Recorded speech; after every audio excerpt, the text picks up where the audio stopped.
Hello D3M users, welcome back to another D3M tutorial. Today, we're going to be going over how to toggle on and off libraries within D3M. Now to start off, I'm in the topology view of D3M, and on the left-hand side, I can see my icons and bundles. These are the icon libraries that are currently accessible to me in my account. I have Motorola Solutions, Teldio, and so on. Now to toggle on and off more libraries, it's as simple as going down to the bottom of the screen, clicking on Libraries, and then we can choose the libraries I would like to have access to. We can see the free libraries that are accessible to me within D3M, and there's a large list and variety of libraries to choose from.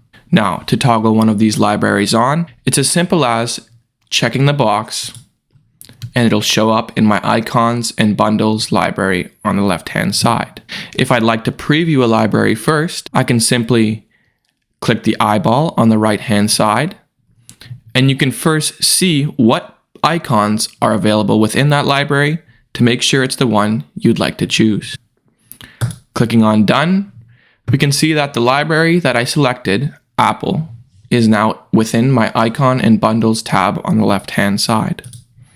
I can now go into Apple's library and drag an icon into my project, and that's about it. Make sure you follow us on YouTube and LinkedIn for more D3M tutorials and to stay up to date on all things D3M.